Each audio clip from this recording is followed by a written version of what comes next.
행동 외에 또 중요한 것이 무엇이냐? 크리스찬은요, 가만히도 잘 있어야 됩니다. 가만히 잘 있어야 돼요. 내가 지금 하고 있는 것을 멈추고 안 하고 가만히 있어야 할 때가 반드시 있습니다. 생각보다 많습니다. 그런 것들이 무엇이 있습니까?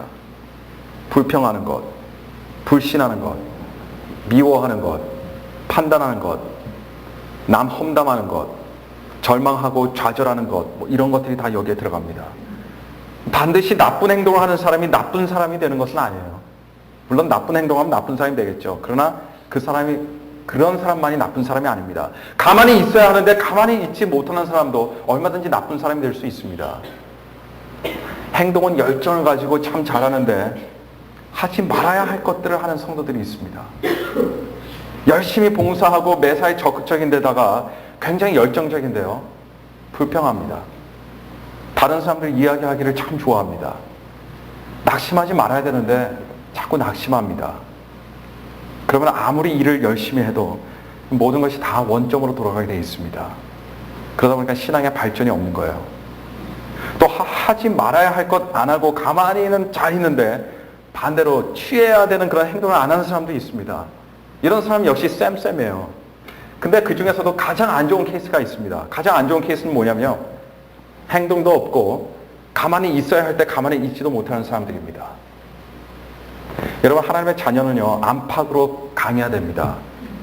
할 것은 하고 안 할 것은 안 해야 그 사람이 건강한 크리스찬으로 살아갈 수가 있는 겁니다. 그 성도의 안팎이 그렇게 해서 굳건해지는 겁니다. 안팎으로 믿음의 일관성이 있어야 된다는 이야기예요. 그래야 예수님의 빛을 밝힐 수가 있게 되는 겁니다. 이스라엘 백성의 경우 그들이 할 수 있는 것은 그 자리에서 없었어요. 그 상황에서 무엇을 할 수 있었겠습니까? 그들이 싸워서 이길 수 있는 전쟁이 아니었어요. 그 전쟁은 그들 사이즈의 전쟁이 아니었단 말입니다. 그럴 때 그들이 지켜야 할 수칙사항은 단 한 가지밖에 없었습니다. 뭐냐? 그냥 가만히 있는 거예요. 가만히 있는 겁니다. 그 순간에 절망도 하지 않고 포기도 하지 않고 불평도 하지 않고 원망도 하지 않고 가만히 있는 겁니다.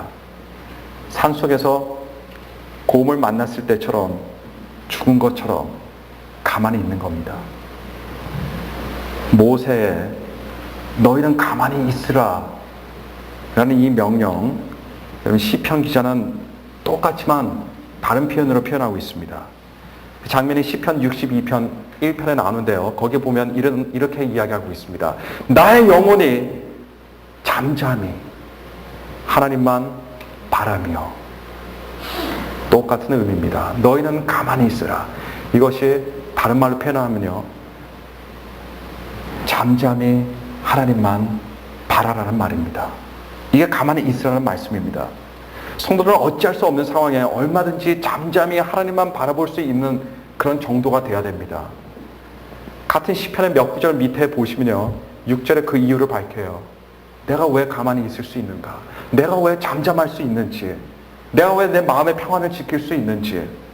왜냐하면 하나님께서 우리의 반석이기 때문입니다. 하나님께서 우리의 구원이시고 우리의 산성이시기 때문입니다. 여기에 대한 믿음이 없으면 우리는 가만히 있지 못해요. 그러나 여기에 대한 확신이 있으면, 믿음이 있으면 우리는 얼마든지 잠잠하게 있을 수 있습니다. 가만히 있을 수 있습니다. 이제 아까 제가 던진 질문에 답이 나올 차례입니다. 이스라엘의 경우 그들의 최대 위기 순간에 이스라엘 백성이 절망 가운데 있을 때 하나님께서는 무엇을 하셨습니까? 14절을 보니까 하나님께서 무엇을 하시고 계시는지 나오고 있습니다. 우리 하나님께서는 그들을 위해서 싸워주셨습니다.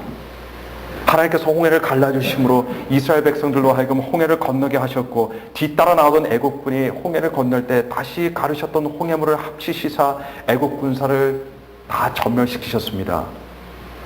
출애굽은요, 이스라엘 민족의 애국 탈출을 말하는 것이 절대로 아닙니다. 이렇게 알고 있는 사람은 굉장히 잘못 알고 있는 사람이에요. 이스라엘 민족이 스스로 한 것이 아니에요. 출애굽은요, 구원입니다. 구원을 말하고 있어요. 그래서 이스라엘 백성이 탈출한 것이 아니고요, 이스라엘 백성이 구원받은 사건이 바로 이스라엘의 출애굽 사건입니다. 출애굽 사건은 누가 한 겁니까? 모세가 한 게 아닙니다. 사람들이 한 게 아니에요. 출애굽 사건은 하나님께서 하신 겁니다. 하나님께서 대신 싸워주셨기 때문에 출애굽이 이루어질 수 있었던 겁니다. 마찬가지로 우리가 어려울 때 하나님께서 무엇을 하십니까? 우리가 낙심하고 고통 가운데 있을 때 하나님께서는 무엇을 하시나요? 우리를 위해서 싸워주십니다. 우리를 위해서 홍해를 갈라서 길을 만들어 주십니다. 믿습니까, 여러분? 나에게 닥친 것이 내가 도저히 감당할 수 없는 시험이라면, 내가 도저히 감당할 수 없는 위험이라면, 내가 도저히 감당할 수 없는 싸움이라면요, 그 싸움 하나님께서 싸워주십니다. 우리가 매일처럼 당면하는 문제들, 어려움들, 그것들이 어떤 종류의 문제인 건 간에 하나님께서는 우리를 위해서 반드시 싸워주십니다. 그래서 우리는 하나님께서는 나의 산성이라고 노래하는 겁니다. 그래서 하나님께서는 우리의 요새시요 나를 건지시는 자시라고 고백하는 겁니다. 그래서 하나님께서는 나의 방패시요 피난처시요 찬송하게 되는 겁니다. 하나님께서는 우리를 위해서 싸워주시는 일을 하십니다. 반면에 우리의 일은 무엇입니까? 우리의 일은 하나님을 의지하고 믿는 일입니다. 하나님께서 왜 이스라엘을 위해서 애굽인들을 싸우셨습니까? 이스라엘 민족이 무사히 가나안 땅으로 들어가게 하시기 위함이었습니다. 오늘날 왜 하나님께서 우리의 싸움을 싸워주십니까? 우리가 잘 되기 위해서가 아니에요. 단순히 잘났기 때문도 아닙니다. 우리가 그분의 품 안에 들어오게 하실 수 있도록, 우리의 품 안에 거할 수 있도록 하나님께서는 우리를 위해서 대신 싸워주십니다. 어떤 급진적인 그런 모슬렘 사람들은요, 무엇을 합니까? 폭탄 테러를 하게 돼요. 그리고 그들은 자신의 목숨을 바쳐서 폭탄 테러를 할 경우 그들이 천국에 갈 것이라고 그렇게 굳건하게 믿습니다. 그러나 우리 기독교는 어떻습니까? 물론 기독교인들은 모두가 하나님 앞에서 최선을 다하는 삶을 살지만, 그러나 우리 하나님께서는 우리들에게 폭탄 테러를 시키지 않습니다. 왜요? 하나님께서 오히려 우리를 위해서 대신 싸워주십니다. 그것이 바로 우리가 믿고 우리가 섬기고 우리가 따르고 우리가 사랑하는 전능하신 하나님이십니다. 우리는 그것을 믿으면 됩니다. 그것을 붙잡고 나아가면 되는 겁니다. 우리를 그분의 임재 가운데 그분의 장중에 거하도록 인도해 주시는 분, 바로 하나님이십니다. 여러분들이 어찌할 수 없는 상황에 처할 때 여러분 한번 가만히 있어 보시길 바랍니다. 믿음으로 확신으로 가만히 있어 보시기 바라요. 그리고 하나님께서 베풀어 주시는 구원을 직접 여러분께서 보시고 체험하시고 경험하시는 축복된 자녀들이 되기를 오늘 시간 간절히 축원합니다. 우리 오늘 다 함께 말씀 생각하시면서 고개 숙여서 우리 통성을 기도하겠습니다. 하나님 아버지, 우리를 위해서 싸워주시는 하나님을 우리가 발견할 수 있도록 하여 주옵소서. 어떠한 상황 가운데서도 하나님의 말씀 안에서 우리가 굳건하게 서 있으면서 잠잠하게 하나님만 바라볼 수 있는 하나님의 그러한 축복된 자녀들이 되게 하여 주옵소서.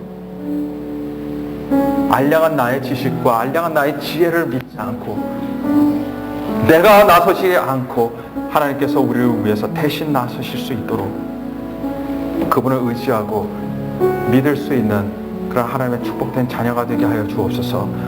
우리가 통성으로 합심으로 우리 오늘 시간 모든 것을 하나님께 의탁하고 의지하는 마음으로 함께 기도하도록 하겠습니다.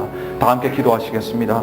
할렐루야. 거룩하시며 전능하신 하나님 아버지 감사합니다. 하나님 오늘도 저희들에게 귀한 소중한 주의 말씀을 허락하셨음에 감사합니다. 주의 진리를 주셨음에 감사합니다. 아버지 하나님, 주님, 우리가 어려움 가운데 있을 때, 고통 가운데 있을 때 하나님 우리를 위해서 대신 싸워주시는 하나님을 우리가 볼 수 있도록 도와주시고 발견할 수 있도록 도와주시고 주님의 품 안으로 달려들어갈 수 있는 하나님의 귀한 축복된 자녀들이 다 될 수 있도록 하나님 오늘 이 시간에 인도하여 주옵소서. 아버지 하나님, 그 어떤 다른 곳도 아니라 바로 주님의 장중 안에 주님의 날개 그늘 밑에 주님의 품 안에만 거하기를 소원하는 우리 귀한 하나님의 백성들이 될 수 있도록 도와주시고 하나님을 찬양하며 하나님을 높여드릴 수 있는 자녀들이 될 수 있도록 축복하여 주옵소서. 아버지 하나님, 우리가 입술로만 말로만 주님을 사랑한다 하지 않게 도와주시고 실제로 우리의 모든 것을 주님 앞에 드리고 맡길 수 있는 믿음의 신앙인들이 다 될 수 있도록 하나님 도와주시고 인도하여 주옵소서. 우리 가운데 뜨거운 열정을 주시고 뜨거운 믿음을 주셔서